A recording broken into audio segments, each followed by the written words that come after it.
Biggest win of the season? Absolutely the biggest win of the season. The Rockets showed their mettle. Optimus Prime said it best that he has made a sterner stuff, and so are the Houston Rockets. That's like the second time you've mentioned that in like a good 2 weeks. Hey, man. 2 weeks. Have to. Liftoff. We have a liftoff.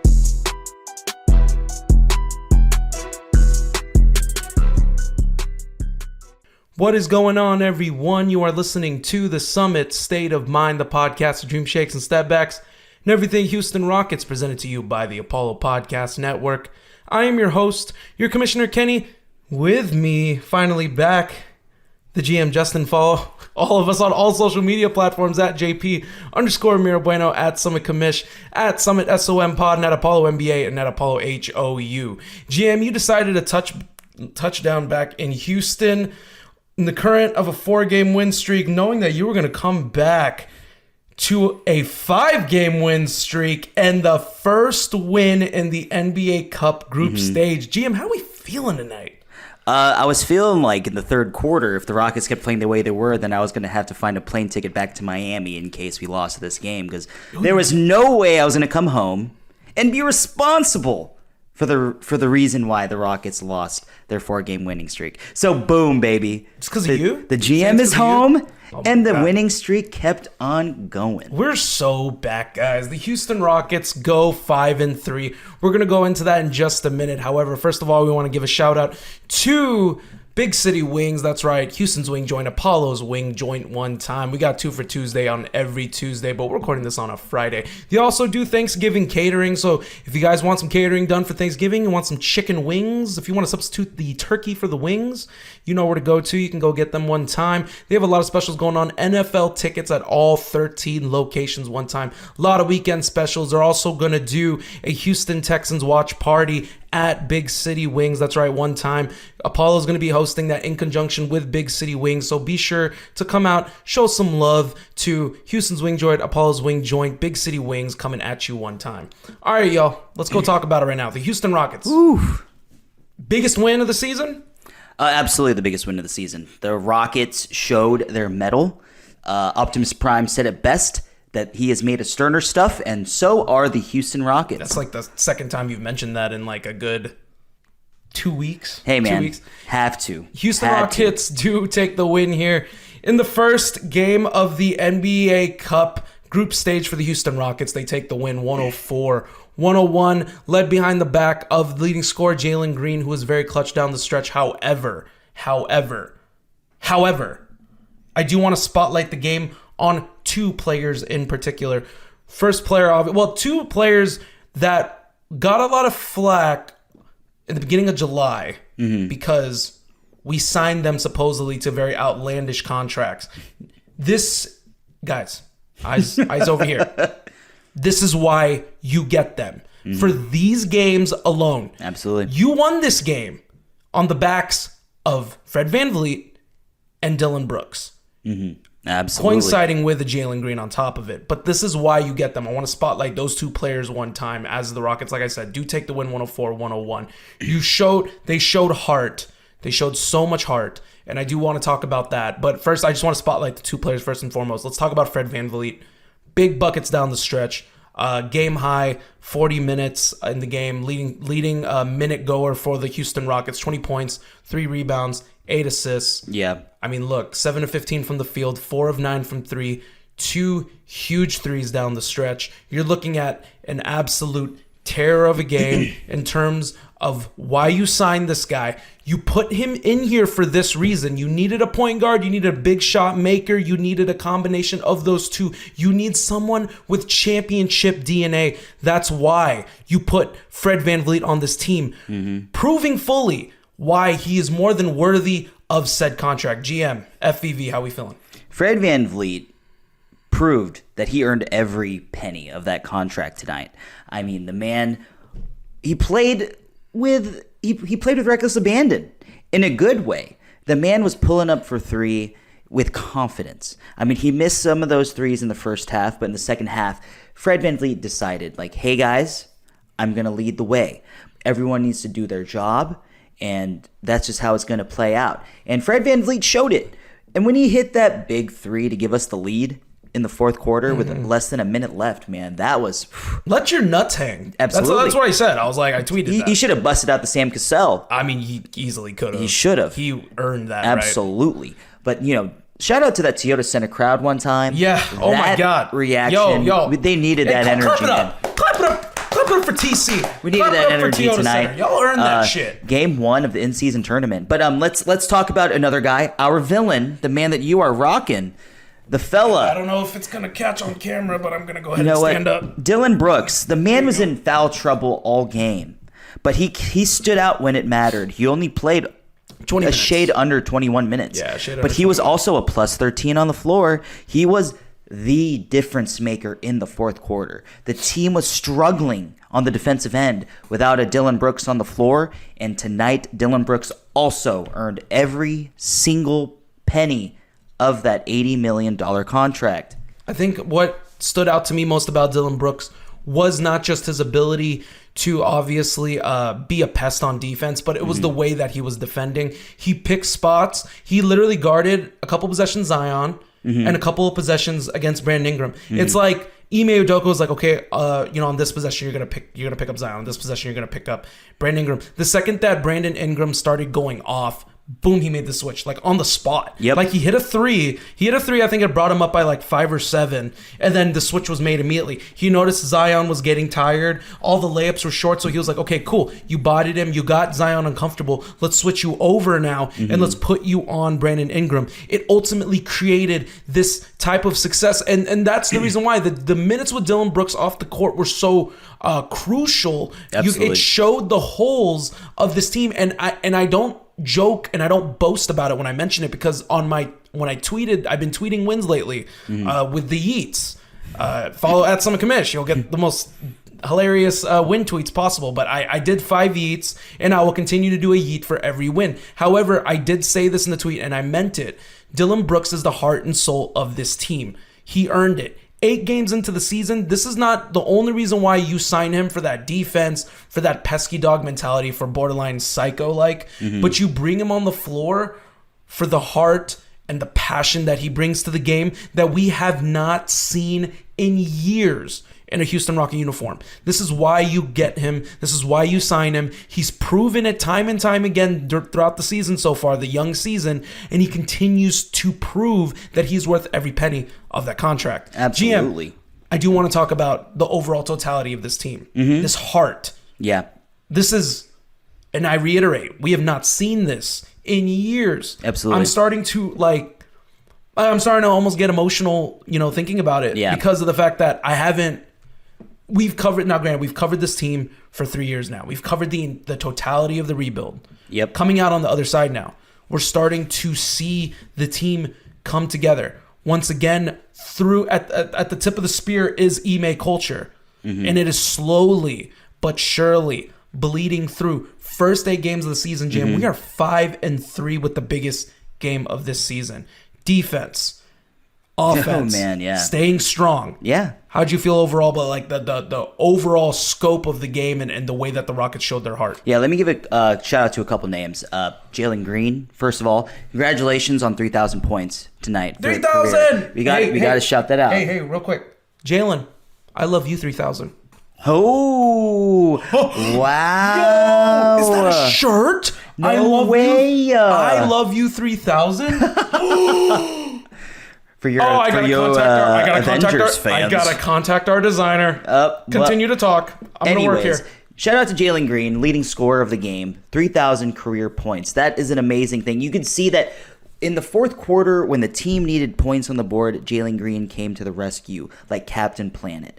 And then in the latter half of the fourth quarter, Alperen Sengun, my man was hidden from put your hard hat on, dude. Yeah, absolutely. Put your hard hat on. My man went Wild Bill and decided to put on that hard hat, and he went in the paint, brother. Despite those free throws missed, my man was hustling. The defensive end as well. He was diving after loose balls. There were so many possessions in which Alp, you knew that you could tell that the man was just on it. He was doing everything he could. He wanted to win. Like we always stated, defense is infectious. When you got guys like Dillon Brooks out there, Fred VanVleet out there. And even when Ime pulled Jabari Smith Jr., the man was playing like ass. Sorry, Kenny. And they put in Jeff Green.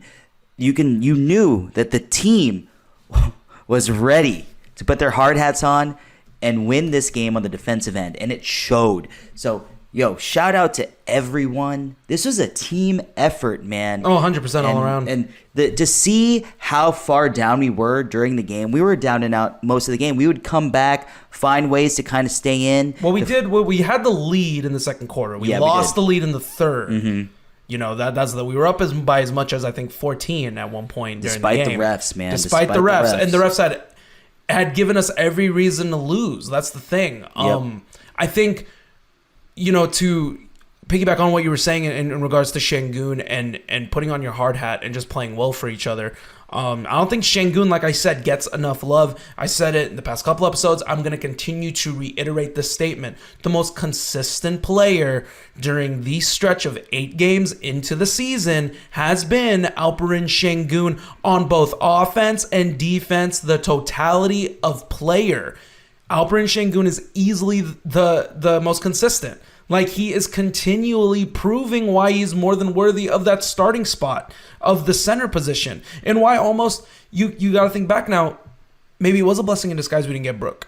That's the thing, because maybe Alp doesn't develop. Maybe Alp doesn't get the confidence from Ime. Possibly, you know what I mean? You're not wrong. Right. I don't want to dive too deep into the rabbit hole here, but yeah, the bottom line here is that it gives him the opportunity to shine, and he has more than shine. I mean, looking at 24 points. He's at 24 points, 8 rebounds, 3 assists, 2 steals. He shot what? 1 block, 11 of 15 from the field. Yeah.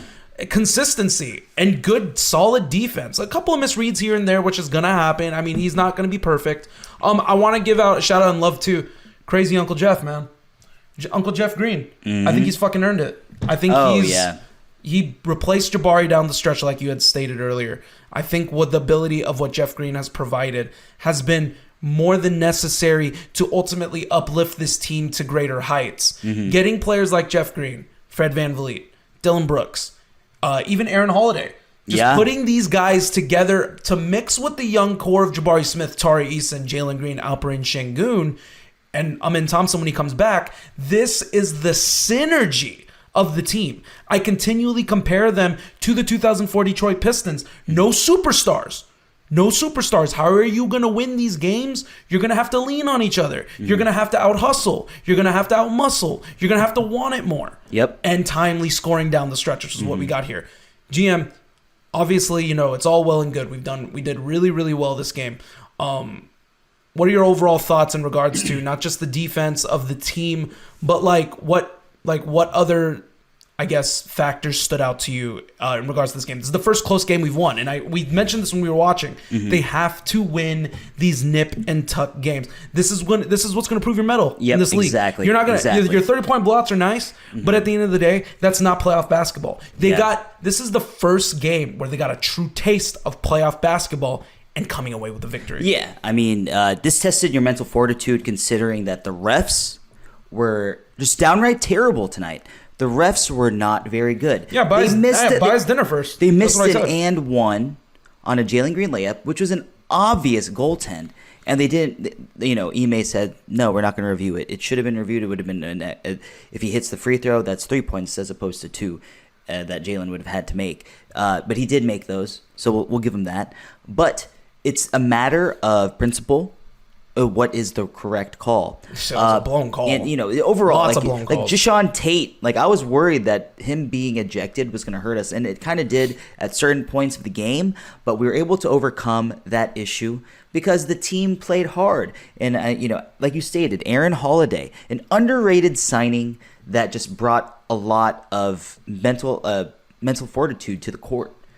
As a backup point guard. Reminds me of DJ Augustine. Exactly. Reminds me of what DJ provided. Absolutely. And Aaron Holiday has just been proven to be effective in whenever his number has been called since Amin Thompson has been hurt.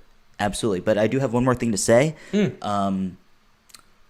Jock Landale is terrible. Oh my gosh. Okay, so we're gonna talk negatives. Okay, cool. We can talk about that. No. We were gonna talk negatives. I wanted to talk negatives. Well, frankly, because I don't know if I've seen him make a single bucket all year. I'm gonna fact check you, but I don't know. I feel like I know I he have has. yet Well, for me personally, in terms of my viewings, I do not know if I've seen any bucket made by a man named Jock Landale. 2.8 points per game. So he Man, has scored. That's impressive. He has scored. What's his field goal percentage for the year? That's a good question. Is it over under 25%? I'm going to go under. You're going to go under? I'm going to go under 25%. Okay. Nope, you lose. How much? 31. Damn, I wasn't down by that bad. You should have gone over under on 30, just. You should have gone over under on 30. I didn't want to give him too much credit. I feel like 30 is way too much. Well, yeah. And look, it wasn't a perfect game. I mean, there's so much glaring holes here. The bench had an outstanding first half. I mean, they outscored the Pelicans bench 13-1. They sure did. They did wonderful. However, the issue here now is that it's the inconsistency of the bench, and there were holes that were shown through, and you got to kind of see that. As well as, like I stated earlier, Dillon Brooks being absent from the game, Jay Sean having to fill in those minutes, Tari having to fill those minutes. Tari had a rough game, by the way. Missed a lot of bunnies at the rim. Like I said last episode, it's going to take time. This is something that Tari Eason is not going to get right away. Yeah. There's a speed to the game that he's going to have to keep up with. He played okay, not as well as you would like. But those minutes that Jay Sean Tate had to absorb, Jabari Smith had to absorb. And it's just not good enough to last. Like, you need Dillon on the floor. Yeah. If Dillon fouled out early, we would have lost. Absolutely, we would have lost. Dillon created so many possessions defensively. Those defensive possessions, right, especially in the paint, of where just him putting a hand up, he was a human wrecking ball on defense. Absolutely. Like, he blew up. All the bread and butter plays. Brandon Ingram in the mid post. Brandon Ingram out at the 3-point line. Zion Williamson with a 1-4 flat with like Zion getting room on the elbow to attack. Like, they have their bread and butter plays, and Dillon blew it up every time. Zion couldn't even move Dillon. Yeah. Zion couldn't move Dillon. Brandon Ingram couldn't even fucking get past Dillon Brooks either. So, like, there is so much, like, here. Dillon Brooks proved it. Like, this is why you signed him for that purpose. Yeah. He single-handedly won the game on the defensive end. Like, pretty much. Like, he took the stars of the team, and he was like, no, you're going to have to beat me. You're going to have to beat me. I will fucking put the hard hat on, and you're going to have to beat me. It's a blessing that Dillon Brooks was in foul trouble. Because of that, his legs were arrested for the fourth quarter, and it worked in our favor. So you know what? Fuck you, refs. Oh my gosh! Wow, good. That got really serious real quick. Okay, let's talk. Obviously, continuing upon to talk negativity. Jabari Smith. I want to talk about it. I'm not afraid to take L's on the chin, so I'll take an L on the chin here. Jabari Smith, my son, not a great game. Not a good game at all. I mean, I don't know what it is. Jabari Smith was such a good defender in Auburn. Talk about defense first. I've never seen someone that has regressed defensively in the perimeter as much as he has. Maybe it's just the speed. Maybe he's just not used to it. I don't get it. The defense from the perimeter looks worse than last season. I don't know what the reasoning is. I don't know if he's not moving as quick laterally, or if he hadn't worked on his speed movement laterally throughout the offseason. I don't understand it. Yeah. But it's no excuse. Jabari Smith did not play a good game. Missed some bunnies at the rim. Missed some key threes that he needed to hit. Took some one-on-ones when he had an opportunity on a fast break, and there was one crucial miss that he missed in the fourth quarter, and that's ultimately removed him from the game. So I'm not excusing my son. I completely understand why you remove him from the game. There is an argument that if he stayed in the game, we could have lost. That's the thing. We still could have lost. I don't know. But I truly believe that Jeff Green coming into the game made that a net positive on the impact and the totality of this win. So getting Jabari Smith out of the game, I think, was important. I think it's a learning lesson for him. He has to learn that. I tweeted about it earlier. This is something you have to earn. You have to agree with that, right? Jabari Smith's overall play. Absolutely. Jabari Smith does have a lot to learn in terms of his presence on the floor. There's a lot of body language issues with him out there. You could tell that he was kind of psyched out during the game, and he knew he wasn't playing well. And for Jabari Smith Jr. to play the way that he did, there were certain possessions where you could just tell that his heart wasn't in it. I'm not going to call out someone's effort or heart in the sense, because I'm not out there on the floor. For those that have played the game of basketball, we do understand that there are times that sometimes our head gets the best of us. It's hard. And for whatever Jabari is going through, I don't know. but you can tell that he is just not thriving out there currently. And Ime decided to save Jabari from himself by taking him out of this game in the fourth quarter in clutch time.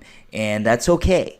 I hope Jabari takes this as a lesson moving forward and understands to put himself in the right mindset despite all these obstacles of him not playing well, that he'll be able to turn it into something positive. He's not getting shots. He's making mistakes on the floor in terms of passing, defensive assignments. You know what I mean? And with all that being said, there are improvements to be made, but there's also an improvement that could be made in terms of his effort out there and just getting his head right. I agree. No, 100%. I think that he just needs to continue to stay the course no matter what. It's a mental game, I think. I think a lot of what is going on with Jabari is mental.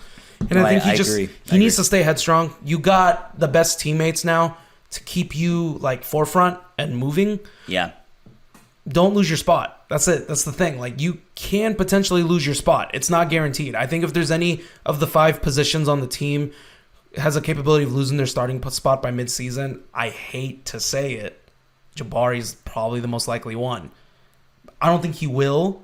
I think he'll be just fine. I think this is a one-off. I think next game he's gonna come out with a fire pace, and I think he's gonna fucking do work. Speaking of that, GM, let's go ahead and move on over to our preview with our last segment. Let's talk about the preview. Game was good. 5 in a row. We're 5-3. Fucking riding high after a horrific 0-3 start. We're gonna go for 6 here Sunday night, 6 p.m. Guys, we also want y'all to chime in. Hit us in the comments with your score prediction if you have keys to the game to beat the defending champion Denver Nuggets. Drop the comments below on YouTube or on Twitter. We want to hear each and every one of y'all's opinions in terms of this game. Drop your score prediction. We want to know.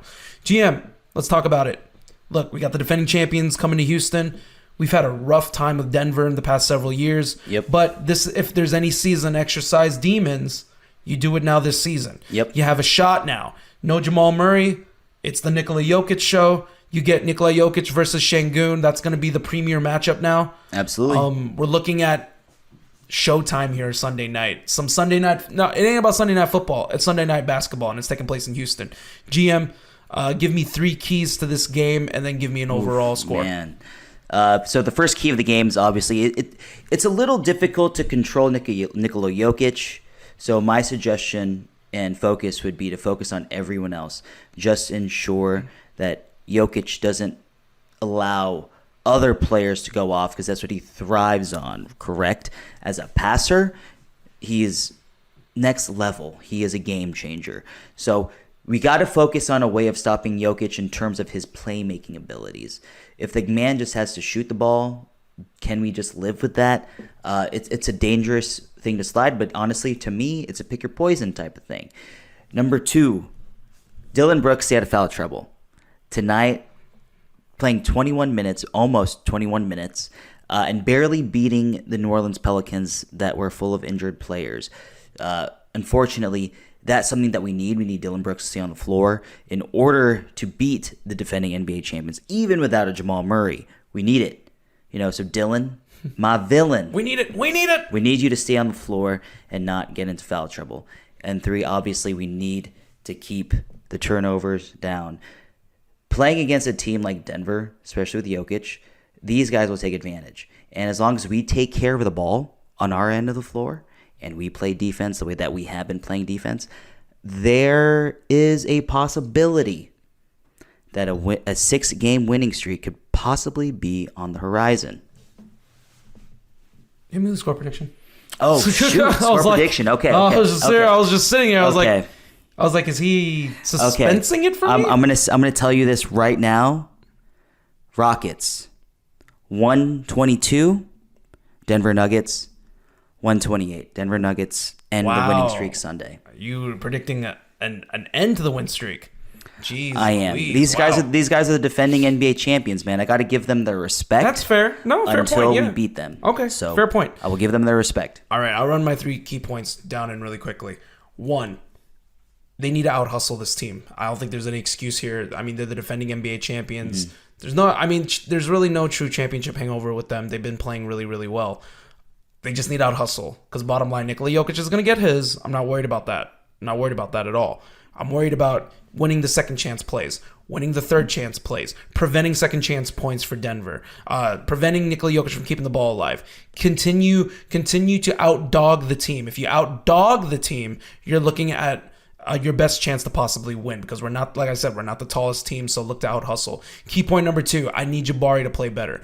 I think to get this win, Denver's a very high scoring team, which means that we're going to need some scoring on our end, which means we're going to need Jabari to score. We're going to need him to score with confidence. We're going to need him to hit some open threes. He's going to be back to starting again on Sunday. I fully expect Jabari to have a nice bounce back game, probably 15 to 17 points, and I think he's going to play really well. Key number 3 here is lockdown defense. That's exactly what we need. Continue the lockdown defense. We've given up 89, 94, 97, and I think 101 this tonight. game. Yeah. So you're looking at, that's the total. And like I said this last episode, the win totals of the totality of points scored in a game is like 115 plus at least. So the fact that we're keeping them under that is insane. Continue to play hard-nosed defense, and you should come around with your 6th victory in the row, riding high on 6-3. Score prediction, 118 to 113. Houston Rockets extend the win streak to 6. I truly believe it. This team's got some heart. They got muscle. They got hustle. They got the heart of a champion. They may not be champions, but they got the heart of a champion. I truly expect them to continue and go for 6 in a row here. GM, let's go ahead and end this episode one time. Look, this is a little post game. It's not our usual route, but when we do our post games, I like to keep the flow going quick. While we're riding the high of the W, we're gonna we'll give you all a full episode at some point next week. But until then, we're gonna go ahead and end this episode. GM, give the people what they. Oh my gosh, my mic moved. Yeah, let me give the people what they want. Yeah, give the people what they want so I don't hurt myself. Follow me on Twitter at JP_Mirabueno. Follow the podcast on Twitter and TikTok at Summit, SOMPOD. Follow us on Instagram at SummitStateOfMind_POD. Follow our people, our team, our brothers at Apollo NBA and at Apollo HUU. And do not forget to super kick that subscribe button on YouTube.com/ApolloHOU so you can catch us over there. Absolutely. You can follow me on Twitter as well at Summit Commish. Shouts to the Apollo Podcast Network brethrens that continue to kill the game. Continue to follow BTD Beyond the Diamond. They're doing their managerial search right now for the Astros. They just dropped that episode, the crown jewel of Astros podcast. Be sure to give them your first listen for all Astros content. My voice is fucking going now at this point. I've been screaming a lot lately. Be sure to follow at Apollo Texans. They're playing a big game on Sunday against Cincinnati, I think. Joe Burrow? Yep. It's a big game against Cincinnati off the gridiron. Be sure to give them your first listen and watch for all Texans content. And we thank each and every one of y'all for making us your first listen for all Houston Rockets content. We thrive on ourselves being some of the first people that bring you news and post-game reactions. So we're happy that we can get this episode out as soon as possible. This episode is going to be released like 11:30, close to midnight. So if y'all are still awake, riding high on the wind, we appreciate y'all for listening. And we're going to go ahead and end this episode 184, as we inch closer to 200. Oh, yeah, that's right. It's coming, guys. It's fucking coming. We're getting there. What's the plan? I don't even know what the plan is. No clue. No idea. We're going to see what happens. Let's end this episode as we end every episode, as our producer gives us a go-home cue with a Go Apollo, Go Summit, 1, 2, 3, 4, 5, with a D-A-W-G. Dog. 5 in a row. Go Rockets. Oh, by the way, watch basketball. You.